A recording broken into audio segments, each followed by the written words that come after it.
Bonjour, bienvenue chez mon ami Sean.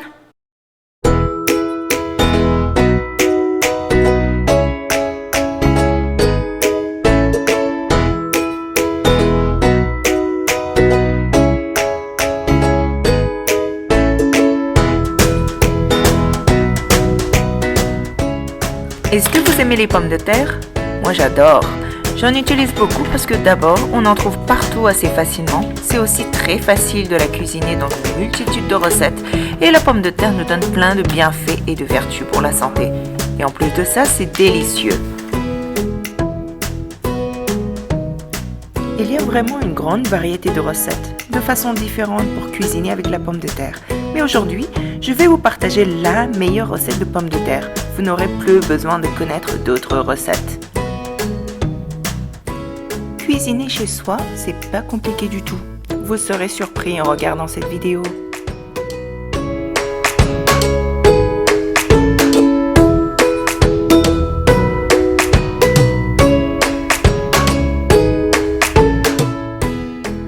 Aujourd'hui, on va préparer le plat français préféré de tout le monde, le gratin dauphinois.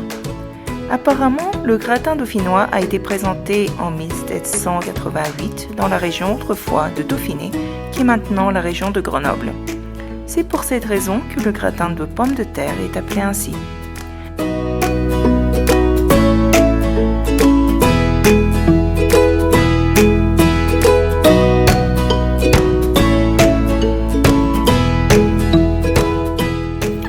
Est-ce que vous êtes prêts? On y va!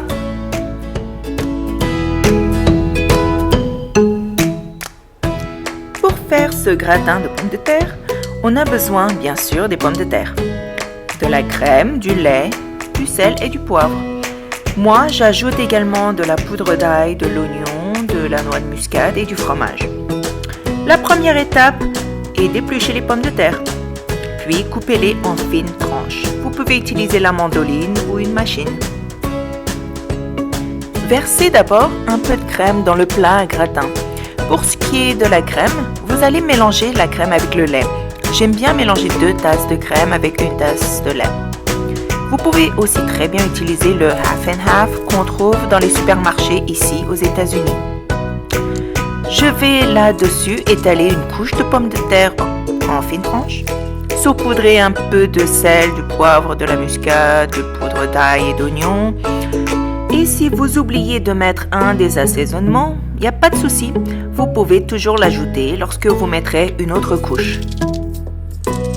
Répétez ce cycle.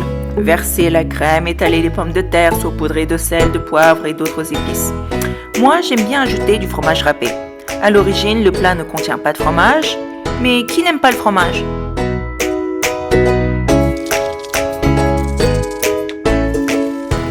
Le point clé de ce gratin est que les pommes de terre crues sont cuites lentement dans la crème. Cela n'a pas le même goût si vous utilisez des pommes de terre pré-cuites. Au fur et à mesure que la fécule sort de la pomme de terre, elle est mélangée à la crème et ces tranches de pommes de terre collent ensemble et ça donne vraiment un résultat onctueux et fondant. Oh là là, rien que d'y penser me fait baver.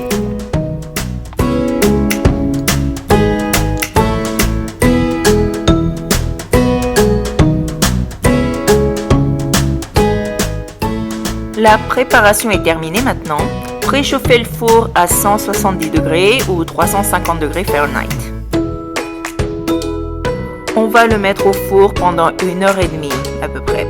Vous pouvez régler la minuterie et l'oublier pendant un moment. C'est pourquoi j'adore cuisiner au four. Il fait vraiment très beau aujourd'hui. En attendant le gratin, je vais aller promener Henri, mon chien.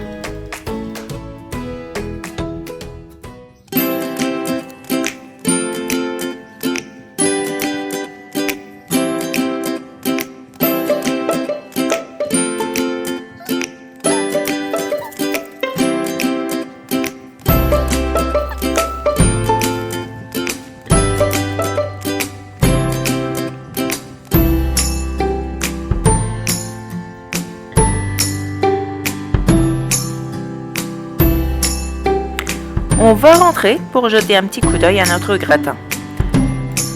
Selon l'épaisseur des tranches de pommes de terre, ça peut prendre un petit peu plus de temps. Alors vérifiez en piquant l'intérieur du gratin avec la pointe d'un couteau. Au bout d'une heure et demie, ça devrait être cuit. Saupoudrez un peu de fromage sur le dessus du gratin et enfournez encore 30 minutes.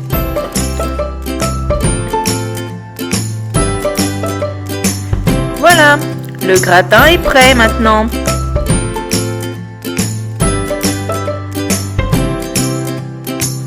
Dégustez-le avec un steak et avec du pain à l'ail.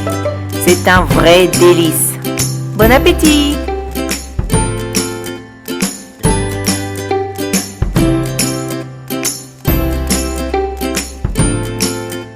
Merci pour vos likes et abonnements. Merci de m'avoir regardé. À bientôt!